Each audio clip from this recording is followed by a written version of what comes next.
नमस्कार, आप देख रहे हैं वीर सूर्य टाइम्स और मैं रेशु उपाध्याय। राजधानी दिल्ली से एक बड़ी और सनसनीखेज खबर सामने आ रही है। दयालपुर इलाके में 16 साल के एक किशोर की चाकू मारकर हत्या कर दी गई है। इस वारदात के बाद पूरे इलाके में दहशत का माहौल है।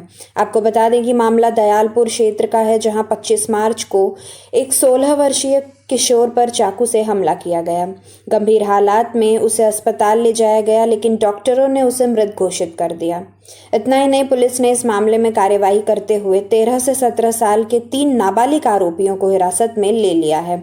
आरोपियों के पास से वारदात में इस्तेमाल किया गया चाकू भी बरामद किया गया है और पुलिस की जांच में सामने आया है कि आरोपी बुलिंग से परेशान थे, जिसके चलते उन्होंने इस खौफनाक कदम को उठाया। एक्चुअली क्या है, रात को 11:15 बजे का हिसाब किताब है। जो हम जब उठे थे तो मैं घर में बैठा हुआ था, सोने के लिए ही जा रहा था उस टाइम। तो यहाँ से किसी लेडीज़ की आवाज़ आई कि वाइफ के नाम से कि बिंदर यहाँ बाहर देखते रहे कि हाँ क्या हो गया है। तो मैं जैसे ही आया, उसने मेरे को आवाज़ दी, मैं आया, घबराया हुआ, देखा तो यहाँ बच्चा घायल पड़ा था। तो उसका ब्लड बह रहा था।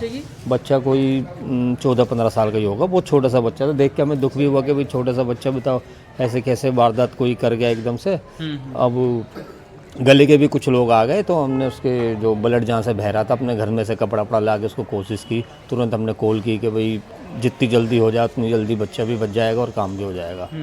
फिर वो पीसीआर आई है। पीसीआर आने के बाद उसे गोद में उठा के। पीसीआर आप लोगों ने बुलाई थी? हाँ जी, हम ही नहीं बुलाई थी सर। अच्छा। हाँ, हमने जो एम्बुलेंस वो खुद लेकर आए साथ में। एम्बुलेंस नहीं आई थी शायद, हाँ पीसीआर ही आई थी। तो उसी में बिठा के हमारे खुद का जो भाई है वो गोद में उठा के उस बच्चे को लेके गया है यहाँ से। अच्छा। हाँ, तो हॉस्पिटल लेके गए होंगे? हॉस्पिटल लेके गए, लेकिन वो ये बता रहे थे कि शायद वो रास्ते में ही दम तोड़ दिया था बच्चे ने। अच्छा। हाँ, और ना हमें रात को कोई खबर थी नहीं, क्या नाम था बच्चा, कहाँ से आए हैं, कौन नहीं है, क्या है। तो सुबह जब पूरी डिटेल निकली तो यही D8 कोई नंबर गली है आगे पीछे, वहाँ से आए हैं वो। अच्छा, कोई दयालपुर की है? हाँ, इसी रोड पे आगे पड़ती है। अच्छा। अल्सिफ हॉस्पिटल है, सामने वाली गली में। अच्छा, तो वो वहाँ का रहने वाला है? हाँ जी, वहीं का रहने। हाँ, अब धीरे धीरे जानकारी जो आई है अभी। कल तक हमारे पास कोई जानकारी नहीं थी किसी भी तरह की। तो उससे तो दहशत का माहौल पूरी तरीके से बना हुआ सर। बस अब क्या बताएं, हम तो अपनी तरफ से मैं तो यही कहना चाहूँगा पेरेंट्स से कि भाई बच्चों को जैसे आप पढ़ाते लिखाते हो, उसके साथ साथ अपने साथ भी 1-8 घंटे बिठाओ, उनको समाज की अच्छी चीज़ें बताओ बच्चों को कि भाई ये चीज़ें सही नहीं है। अब देखो बच्चा जिसका चला गया उसको कितना दुख होगा, और जिनके बच्चे अब सज़ा होगी या कुछ भी होगी उनके लिए भी दुख की बात है, उनके मम्मी पापा के लिए भी। तो कहीं ना कहीं हमारे जो समाज में है, कहीं ना कहीं हम लोग भी पीछे हैं जो बच्चों को नहीं समझा पा रहे हैं। बस यही कहना चाहूँगा कि भाई बच्चों को इन चीज़ों से बाहर निकालो। मर्डर तो मेरे ख्याल से बहुत बड़ी चीज़ है। तो हम भी रात के देखो 2-3 बजे तक हम भाग दौड़ करी, हमारे से पूछताछ हुई, सारी चीज़ें हुई। सुबह तक जाके अब जाके मैं आपको की आवाज़ आई है, मैं सो के उठाऊँ थोड़ा सा भी, बार फिर लेट जाता हूँ। फिर आज सुबह से यही हो रहा है हमारे साथ, कोई ना कोई जैसे आप जैसे जो भी भाई आते हैं चले आते। बाकी हमारा तो कहना ये है कि ऐसी चीज़ें बंद हो जाए तो ज़्यादा बढ़िया। पर ये क्या नाम है आपका? मेरा नाम इरशाद है। कहाँ रहते हैं आप? हम यहीं रहते हैं दयालपुर में, गली नंबर 8 में। क्या हुआ है? हमारे भतीजे का कत्ल कर दिया गया है। 4 चाकू मारे हैं पेट के अंदर और एक गर्दन पे मारा है। बच्चे का नाम मोहम्मद सुबान नाम था। कितनी उम्र थी? उसकी उम्र थी 15-16 साल का था जी। ऐसा क्या हुआ जो अचानक इस वारदात को अंजाम दिया गया? कुछ नहीं, हम तो GTB अस्पताल गए थे। हमारे छोटा वाला भाई है ना, उसकी वाइफ के बेटा हुआ था। हम सारे घर वाले वहाँ गए हुए थे। उसको बुलाया था बर्थडे के पार्टी के बहाने से, आगे उसको बुला के लेके गया था। एक लड़का अयान नाम का, अयान नाम का लड़का भी पकड़ा नहीं गया, 3 लड़के पकड़े गए हैं। अच्छा, तो इसका मतलब वो जानने वाले थे? हाँ, जान पहचान के ही थे। वो आपस में ही रहते थे, पहले कभी आपस में हो गई होगी लड़ाई वगैरह, तो वो बात हो गई थी। फिर उन्होंने बदला लिया है, उसको मार दिया जान से। पहले इनमें आपस में लड़ाई? हाँ, पहले आपस में हो जाती ना, बच्चों में ऐसी हो गई होगी।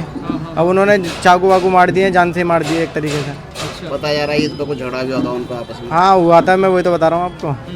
तो अब इसको अचानक यहीं पे आसपास में ये आर्य डेयरी पड़ती है ना आगे 33 फुटे में, यहाँ पर ले आके कल वहीं पर ही मार दिया उसको।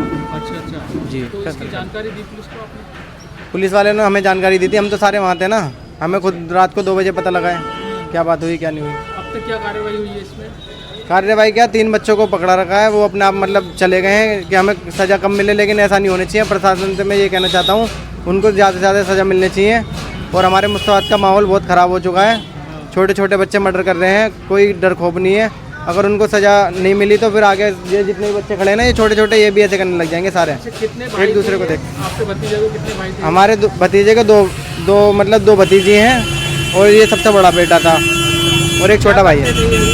ये हाफिज़ कुरान था। इनने अभी रमज़ानों में तरावियों में कलाम पाक भी सुनाया था जी। इसमें तो पढ़ाई कर रहा है? हाँ, पढ़ाई करता है 9th क्लास में। ये टंकी वाला स्कूल है ना, इसमें 9th क्लास में इनने पढ़ाई भी करी है जी। मैं ये कहना चाहता हूँ, जो हमारे बच्चे के साथ में हुआ है, हमें इंसाफ मिलना चाहिए, उनको उम्र कैद मिलनी चाहिए सारे बच्चों को। अगर तुम बच्चों को अगर रिहा कर दोगे 3-4 महीने के अंदर तो वो बहुत गलत होगा। उनको उम्र कैद होनी चाहिए और हो सके तो फांसी दिलवाएं आप सब मिलकर। सर 3 बच्चों को गिरफ्तार कर लिया। एक बच्चा अयान नाम का जो बुला के लेके गया है ना, वो अभी तक पकड़ा नहीं गया। वो पुलिस वालों को हम बता रहे हैं तो पुलिस वाले यूँ कह रहे हैं कि अगर तुम पूरे मुस्तवाद का नाम लोगे तो हम पूरे मुस्तवाद को थोड़े ना पकड़ेंगे। जो वीडियो में आए वो पकड़े जाएंगे। जो यहाँ से जिन्होंने साजिश रची है वो वीडियो में नहीं आया ना, मेन बंदा नहीं आया वीडियो के अंदर। उसकी उम्र कितनी थी जो यहाँ से ले गया था बच्चे को? यहाँ से जो ले गया वो सब ऐसी हैं, 15, 16, 17 साल के बच्चे हैं। वो जिन्होंने चाल चली है, बच्चों को अपने आप ही वहाँ पे थाने में भेज दिया है कि उनके ऊपर कम से कम कार्रवाई हो, इसलिए वो सरेंडर हो गए हैं वहाँ पर जाकर।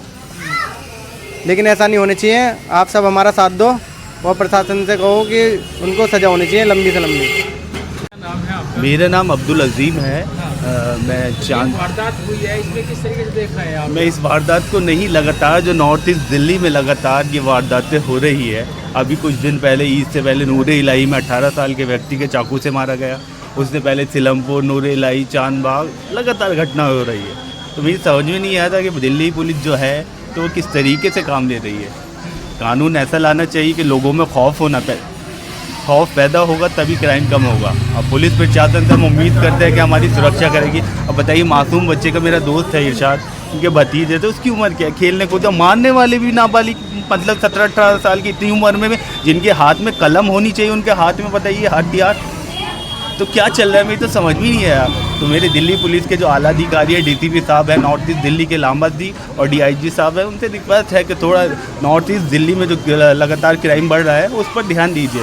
यहाँ पर माहौल बहुत ज़्यादा ख़राब हो चुका है। सिलमपुर, मुस्तफ़ाबाद, चांदबाग, तो यहाँ पे कुछ ज़्यादा है। तो क्यों छूट मिल रही है उन क्रिमिनलों को उनमें इतना बढ़ावा? कोई खौफ ही नहीं है। बताइए, मर्डर कर, तो ये हाफिज़ कुरान और क्या कर सकता है? बच्चे अपने आलिम बनाया, उन्हें अभी कुरान, अभी बताया ना भाई ने, कुरान हाफिज़, तो वो कोई क्रिमिनल नहीं था, वो कुरान पढ़ाने वाला। तो इसमें मैं नहीं जानता, पेरेंट्स ने तो अच्छी तरबियत दी कि हाफिज़ कुरान बनाए कि मेरा बच्चा आगे चल के अच्छाई की रास्ते पे चले। तो ये तो थोड़ी प्रशासन की मैं चाहूँगा कि इस तरीके से मर्डर है, थोड़ा सख्ती से प्रशासन इस नॉर्थ ईस्ट दिल्ली को देखे, और जो ये क्राइम मर्डर हो रहा है, जानवरों की तरह मारा जा रहा है, तो उन पर ध्यान दीजिए। बस यही रिक्वेस्ट है कि इन लोगों को इंसाफ मिलना चाहिए। लड़के ने जो हमारे भतीजे का मर्डर करा है ना, उसके बड़े वाले भाई ने अभी, उसका नाम वो है, क्या बोलते हैं, सारिक जो है ना, 25-30 साल का लड़का है। उसने अभी हमारे भतीजे को मारा था उससे पहले, और छोटे वाले भाई ने कल उसका मर्डर कर दिया।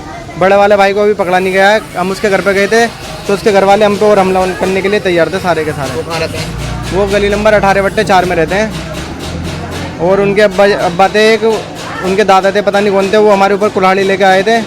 मेरे पास वीडियो भी है, मैं वीडियो भी दिखा सकता हूँ आपको। अभी मेरा फ़ोन चार्जिंग पर लगा हुआ है।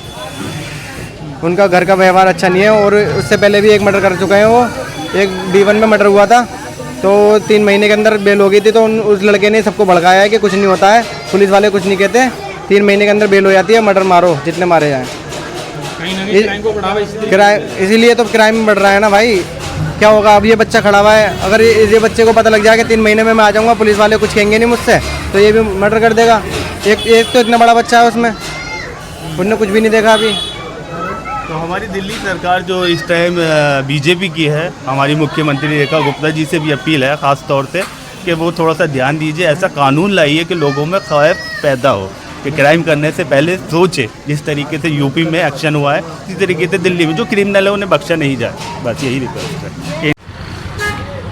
फिलहाल पुलिस पूरे मामले की जांच में जुटी है, लेकिन इस घटना ने एक बार फिर सवाल खड़ा कर दिया है।